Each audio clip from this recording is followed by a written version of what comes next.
सूर्यमल मिश्र ने जो वीर स्वामी होता है उसके अन्न को यदि कोई सैनिक या उसका सहायक कोई उसके अन्न को खा लेता है तो वो अन्न उसे पचता नहीं है जब तक वो वीरता के साथ उसके लिए लड़ न सके, यानी युद्ध न करे, युद्ध न करे। तो क्या कहते हैं कि दमंगल विच अपचो दियन वीर धनी रोधान, कि वीर स्वामी का अन्न, वीर धनी रोधान यानी वीर स्वामी का अन्न दमंगल विच यानी कि युद्ध के बिना अपचो यानी कि अपच रहता है, वो पचता नहीं। वीर स्वामी का अन्न युद्ध के बिना सैनिकों में पचता नहीं। मान लो बहुत सारे सैनिक हैं और वो उनका जैसे महाराणा प्रताप है, वीर योद्धा थे, उनके सैनिक हैं, अब वो महाराणा प्रताप का अन्न खा रहे हैं, अगर वो सैनिक युद्ध नहीं लड़ेंगे तो उनका वो अन्न पचता नहीं है। यहाँ वीर सैनिकों के बारे में कहा है, वो वीर धनी का अन्न खाकर युद्ध के बिना वो उनका जो अन्न खा लेते हैं ना, वो युद्ध के बिना पचता नहीं है, वो अंदर अंदर उनके अजीर्ण करता रहता है।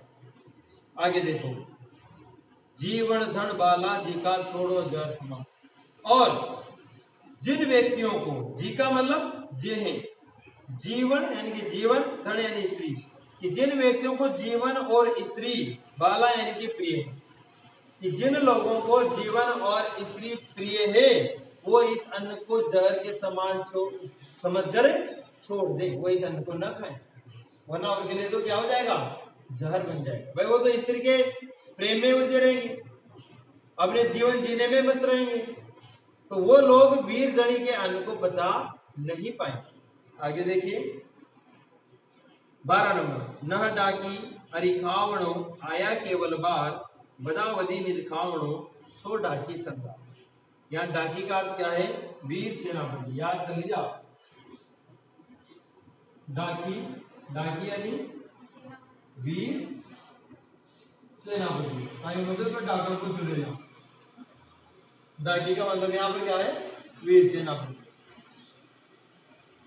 आगे देखो अरि, अरि यानी दुश्मन, शत्रु, बदावधी प्रतिस्पर्धा है ना, होड़ा होड़ी। अब इसका अर्थ समझिए कि नह डाकी अरिखावणो आया केवल वार, वार का मतलब होता है बार, समय या मौका भी कर सकते हो आप, कि नह डाकी कि वह वीर सेनापति नहीं है, नह मतलब नहीं है, कौन नहीं है, अरिखावणो जो दुश्मनों को खाता है, आया केवल बार कि केवल अवसर आने पर ही, कि केवल अवसर आने पर ही जो वीर सेनापति अपने दुश्मनों को मौत के घाट उतारता है वो डाकी नहीं है, यानी वो वीर सेनापति नहीं है।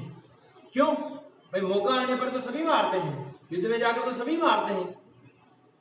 आगे देखो, बदावधी निज खावण, बदावधी मतलब प्रतिस्पर्धा, होड़ा होड़ी, निज खावणों अपने सैनिकों को ही खाने वाला, सो डाकी सरदार, वही वीर सेनापति कहलाता है, वही वीर सेनापति कहलाता है। डाकी सरदार मतलब वीर सेनापति का, समझे कुछ?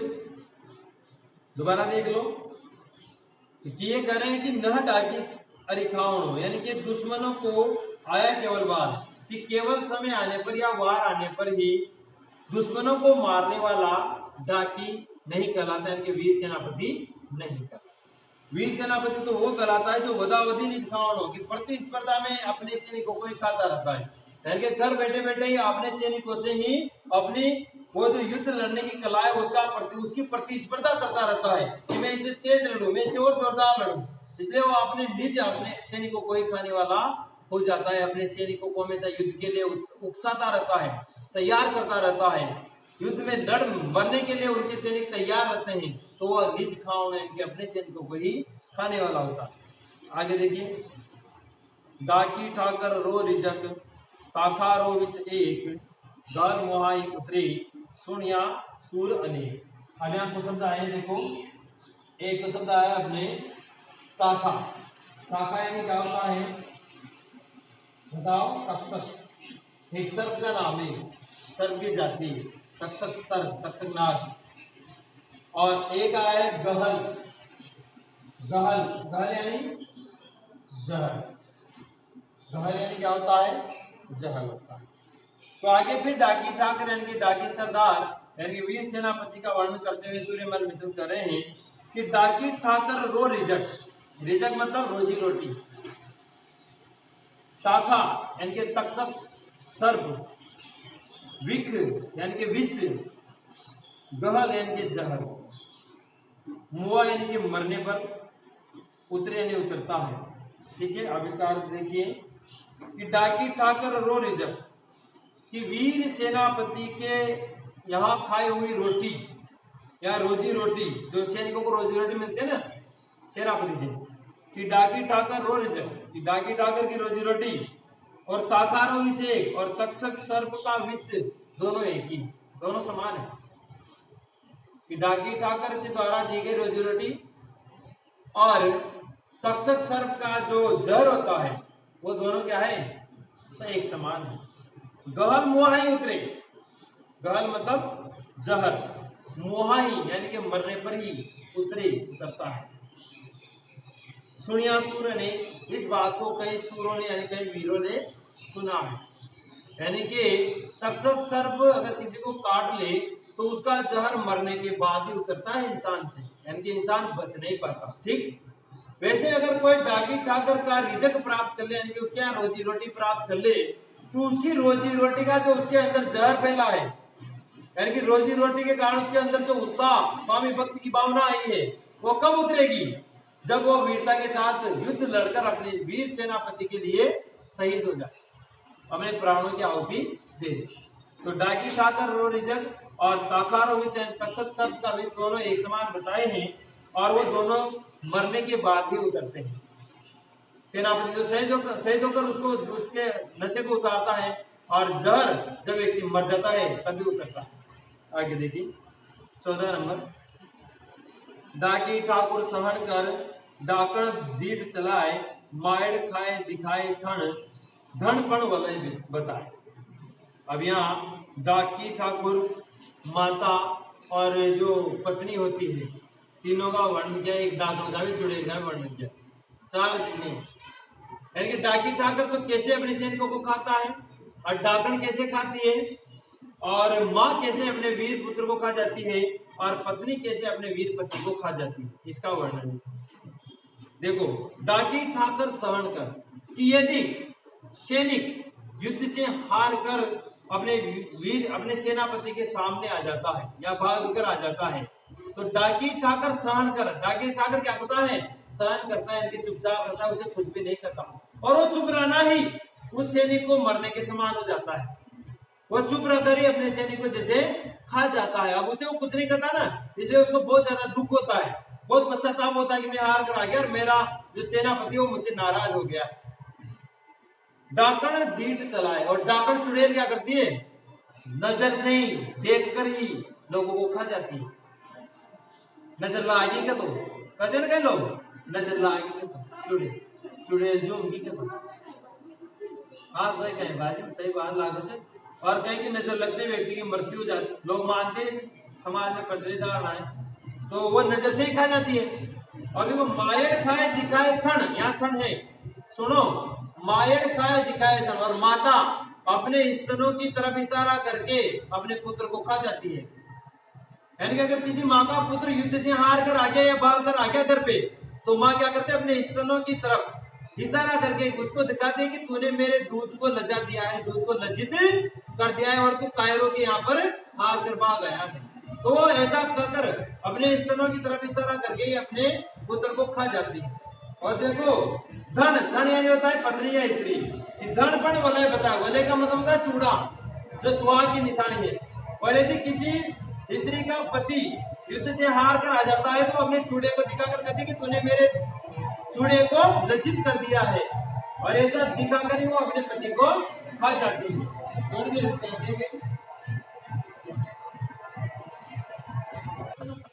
तो आगे देखिए, अपने कौन सा दोहा चल रहा था, हाँ 14 नंबर, इसको एक बार और बता देता हूं। डाकी ठाकुर सहन कर, कि डाकी ठाकुर यानी कि वीर सेनापति तो सहन करके, यानी कि जब सैनिक मतलब सैनिक जब हार कर आ जाता है ना घर पे, या भाग कर आ जाता है, या कायरों की तरह आ जाता है, उस समय एक तो वीर सेनापति किस प्रकार उसको खा जाता है, माँ किस प्रकार खा जाती है और पत्नी किस प्रकार खा जाती है, इसके बारे में चर्चा कर रहे हैं अपन। तो देखो कि डाकी ठाकुर तो सहन कर, यानी कि सहन करके, यानी कि चुपचाप रहता है, वो कुछ भी नहीं बोलता उससे, तो उसका चुप होना है उसके लिए जहर के समान हो जाता है, और उसी से वो जैसे कि उसको खा जाता है।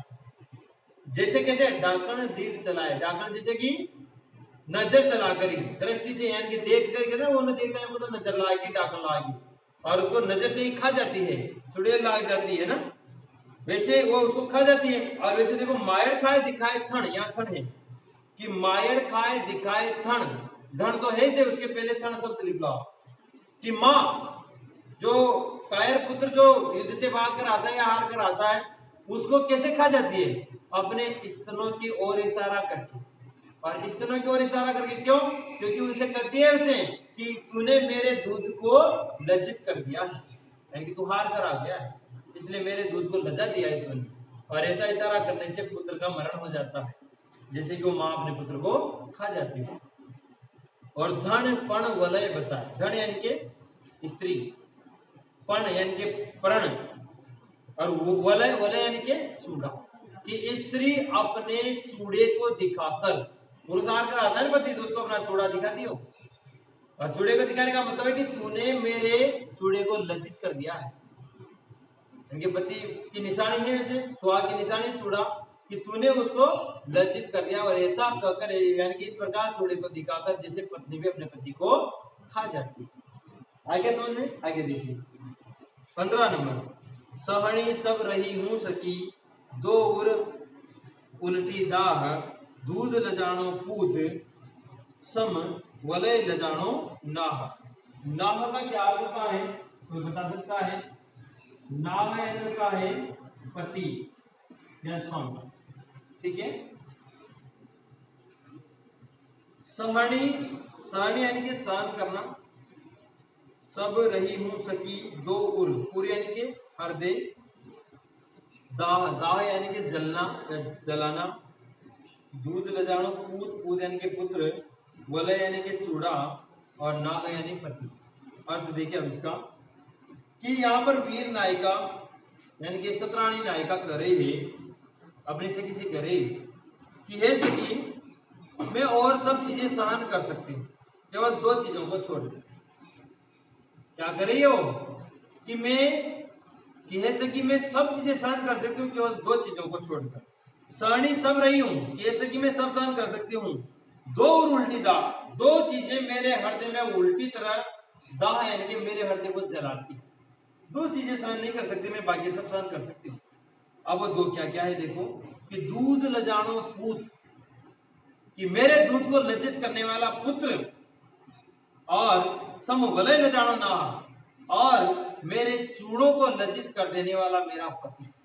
यानी कि अगर मेरा पुत्र और मेरा पति अगर युद्ध से हार कर आ जाए और मेरे दूध को और मेरे चूड़े को लज्जित कर दे, तो ये दो चीजें मैं सहन नहीं कर सकती, बाकी कोई भी चीजों उनको मैं सहन कर सकती, ठीक है।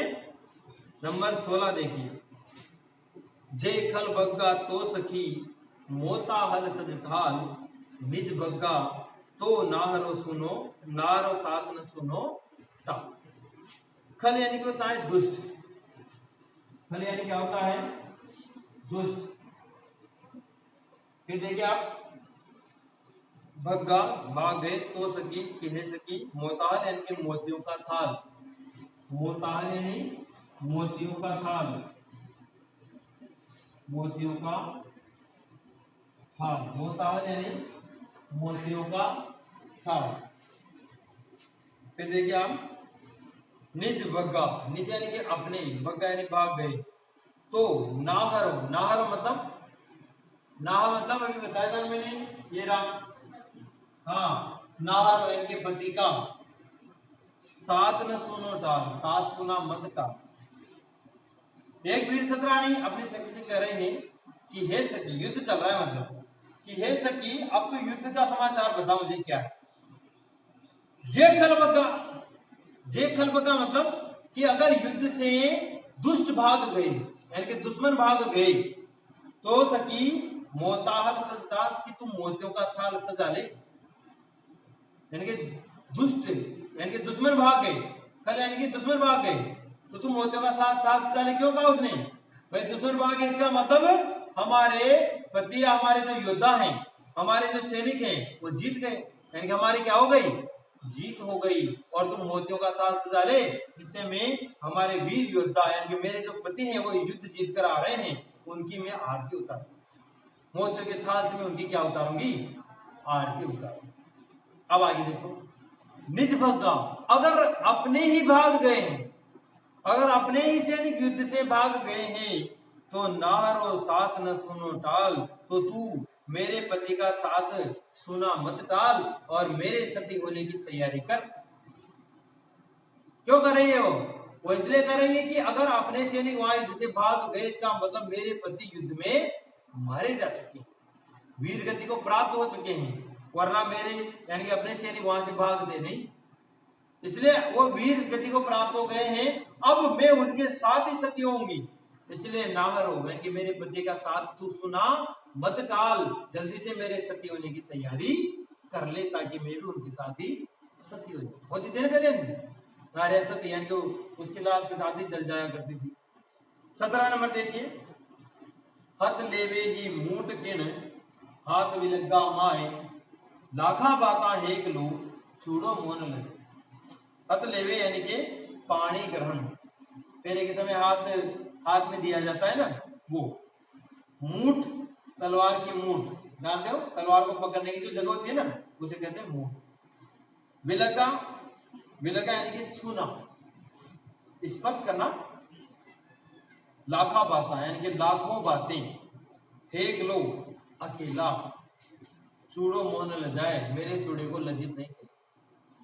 यानी कि जब उस वीर सतरानी का विवाह वीर योद्धा से हुआ था, पाणी ग्रहण संस्कार हो रहा था, उस समय की बात बता रही है वो, और अपनी मां से करे, हे मां हथ लेवे ही मूठ के, कि जब पाणी ग्रहण संस्कार हुआ और मेरे पति का हाथ मेरे हाथ में थमाया गया, दिया गया, तो उसी समय मैं समझ गई, हाथ विलगा माए कि हाथ को स्पर्श करते हैं, विलगा मतलब छूते हैं, विलग होते हैं कि छूते हैं, कि हाथ को, उसके हाथ को छूते ही मैं समझ गई थी। अब वो क्या समझ गई थी? अब हाथ को छूते हैं, उसका जो योद्धा का हाथ होता है ना, वो हमेशा तलवार से लड़ा करता है। लोहे की तलवार बहुत मजबूत होती है, उसको चलाने से, हमेशा उसका प्रयास करते रहने से हाथ में क्या होता है, अपन कहते नहीं आटन पड़ जाओ जो, तो वो हाथ मजबूत हाथ था उसका, वीर योद्धा का, तो आटन पड़े हुए थे। जैसे हाथ में हाथ मिलाया तो उसने देख लिया कि ये बहुत वीर योद्धा है मेरा पति, तो हाथ मिलगा माए कि जैसे उसके हाथ में मेरा हाथ रखा गया और उसका हाथ का स्पर्श जैसे मेरे हाथ को हुआ, वैसे मैं समझ गई कि लाखों बातें एक लो, कि लाखों बातों में या लाखों संकट आने में या लाखों लोगों में एक लो, यानी कि अकेला मेरा पति चूड़ो मोन लजाए, मेरे चूड़े को कभी भी लज्जित नहीं होने देगा। यानी कि वीर योद्धा है मेरा पति, कभी भी युद्ध में हार कर नहीं आएगा, यानी कि मेरे चूड़े को कभी भी लज्जित नहीं करेगा। इस बात का पता कैसे चला उसको? उसके हाथ को छूने से। और हाथ में क्या था उसके? वो तलवार की मूठ की जो उसे वो निशान हो जाते हैं ना, उसे मजबूत हाथ था, इसलिए। आगे देखिए 18 नंबर, समली और निसंग भग अम्मक राह मजा, पण धन रो किम पेक्षो नेण बिणता मां। समली कहते हैं चील को, ये ध्यान क्या पूछा जा सकता है? समली, समली का मतलब चील, बाद में मरने के बाद चील का देखा जाते हैं ना लाशों को सम्मिलित चील। निसंग यानी के निसंकोच, भग, भग यानी बताओ खाना, भग यानी खाना, और है अपने इसमें अंबक, अंबक कहा यहां पर किसको? नेत्र, अंबक यानी नेत्र। आगे देखिए पण, पण यानी कि प्रण, प्रतिज्ञा। धन स्त्री, रोग किम पेक्षो यानी कि देखेगा, पेक्षो यानी देखेगा, नेण यानी कि नेत्र, विनर्था यानी कि बिना, और नाह यानी पति, यानी कि नेत्रों के बिना पति।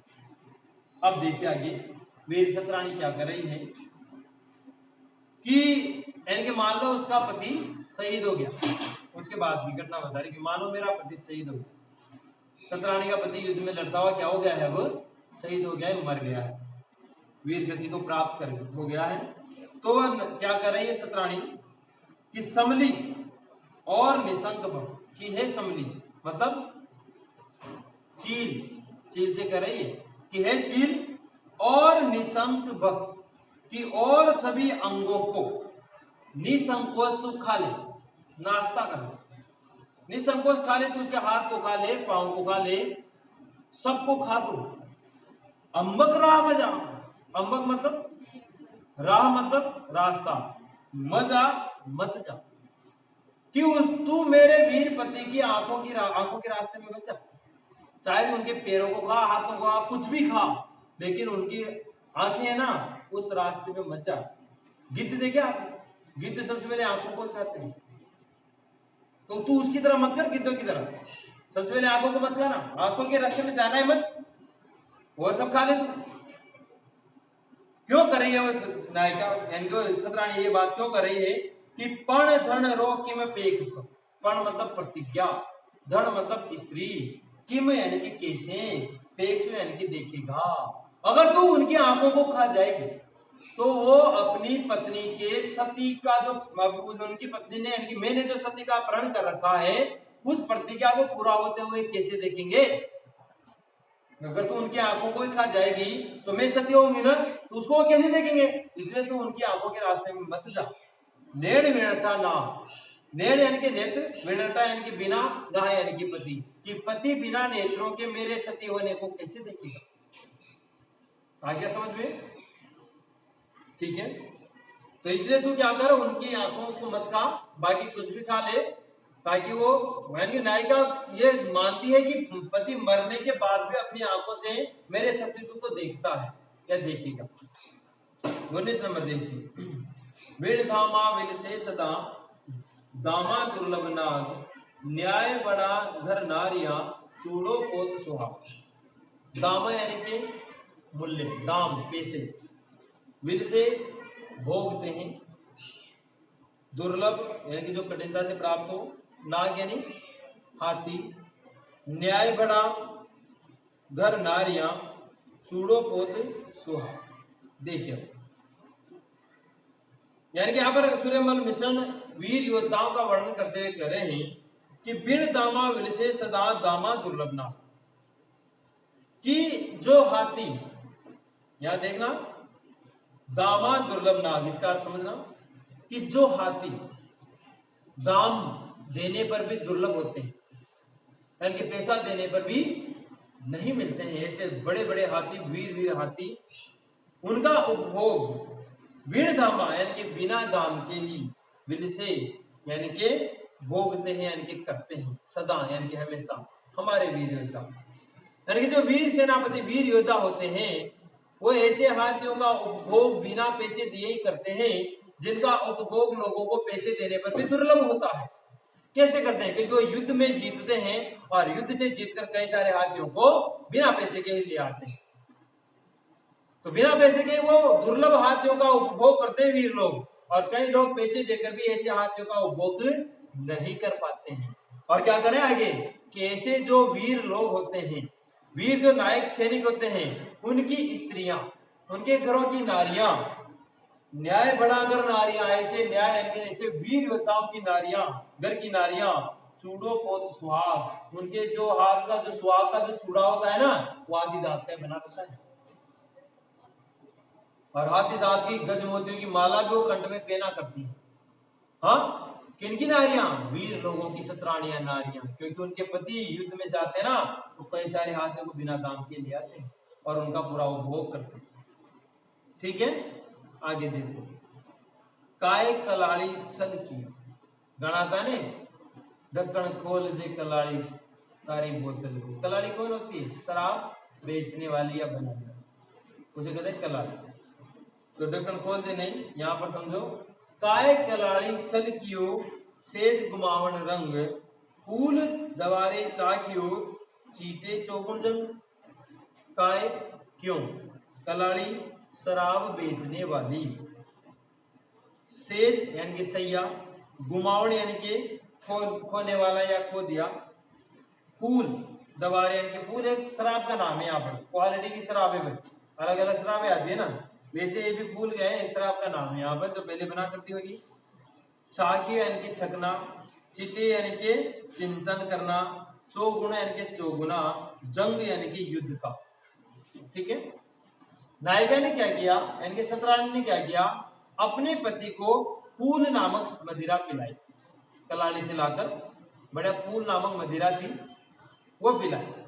क्यों पिलाई भाई, आज सेज में बड़ा आनंद आएगा, सैया में बड़ा आनंद आएगा, इसलिए सतरानी ने अपने वीर पति को कौन सी मदिरा पिलाई, फूल नामक मदिरा। लेकिन क्या हुआ, उसका उल्टा काम हो गया, वो तो उस मदिरा को पीकर और ज्यादा जंग में जाने की बातें कर रहा है पति। इसलिए अब वो सतरानी जो कलाली है उसको उपालम यानी कि उलाहना देते हुए करेगी, हे कलाली,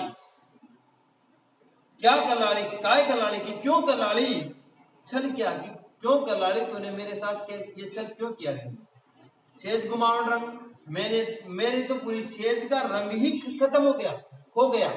गुमावन यानी कि खोने वाला, कि तूने ऐसी कौन सी शराब दे दी कि मेरा तो पूरे सेज का सैया का जो आनंद था वो सारा ही खत्म हो गया। फूल दबारे चाहे क्यों, जो तूने फूल नामक मदिरा दी थी उसको छाक कर यानी कि उसको पीकर चिते चौगुन जंग, मेरा पति तो 4 गुना जंग में जाने की बातें कर रहा है, हमारे तो ध्यान ही ना, ये तो तूने छल किया मेरे साथ बहुत बड़ा। आगे देखिए लास्ट 21 नंबर भी दे रखा है, भड़ घोड़ा महंगा किया एकण झाट उड़ंत, भड़ घोड़ा रा भामना जेत जुड़ी जे कंत। यहाँ नायिका कह रही है, यानी कि सतरानी कह रही है, मान लीजिए कि जहां भी मेरे पति जाते हैं युद्ध में लड़ने के, और वो बहुत ही वीर हैं, वीरता से लड़ते हैं, तो एक एक झटके में ही हाथियों को उड़ा देते हैं।